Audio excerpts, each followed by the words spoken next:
अगले सवाल में बोला है two balls A and B having masses 1 kg and 2 kg moving with speed 21 metres per second and 4 metres per second respectively in opposite directions collide head on. दो balls हैं A और B,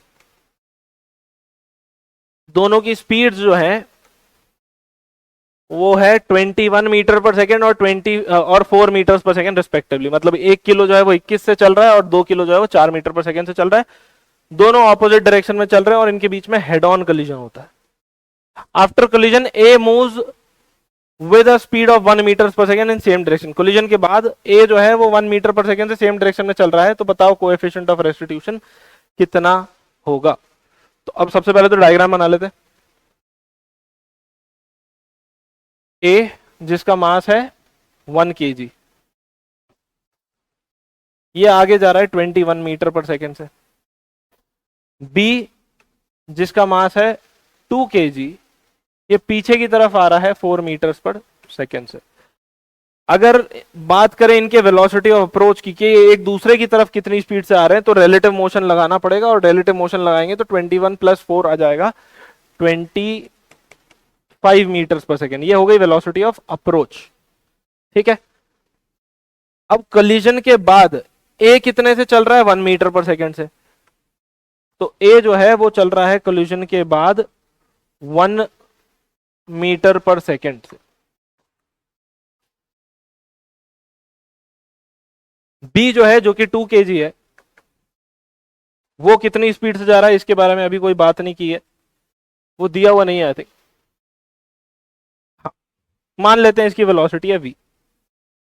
तो अब ये कितनी वेलोसिटी से आगे जाएगा अगर पहले वो पता लगाना है तो हमको मोमेंटम कंजर्वेशन लगाना पड़ेगा। तो कॉन्सेप्ट दो लगेंगे यहाँ पे, पहला लगेगा मोमेंटम कंजर्वेशन और दूसरा कोएफिशिएंट ऑफ रेस्टिट्यूशन का कॉन्सेप्ट लगेगा जो कि होता है velocity of separation upon velocity of approach.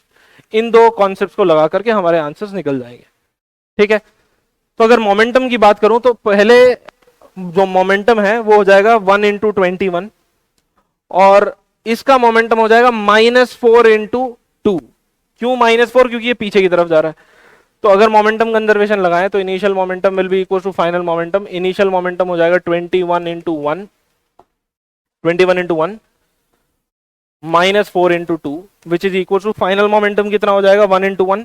इसका मोमेंटम कितना हो जाएगा 1 × 1 + 2 × v। इसकी वेलोसिटी हमको पता नहीं है तो अभी इसका मोमेंटम अपन लिख देंगे 2 × v। अब ये हो जाएगा 21 - 8 is equals to 1 + 2v। 21 - 8 is 13 बराबर 1 + 2v। 13 - 1 ये हो जाएगा 12 बराबर 2v और v की वैल्यू आ जाएगी 6 मीटर्स पर सेकेंड। अब हमको पता चल गया कि ये 6 मीटर पर सेकेंड से आगे जा रहा है। अगर ये 6 मीटर पर सेकेंड से आगे जा रहा है तो इनका वेलोसिटी ऑफ सेपरेशन कितना हो जाएगा, फिर से रिलेटिव मोशन से वेलोसिटी ऑफ सेपरेशन निकल जाएगी।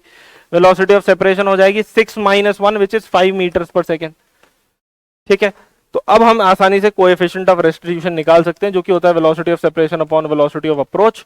वेलोसिटी ऑफ सेपरेशन जो है वो है 6 - 1 और वेलोसिटी ऑफ अप्रोच है 21 + 4 जिसको लिख देंगे 5/25। तो E आ जाएगा 1/5 विच इज 0.2। तो करेक्ट आंसर इज बी।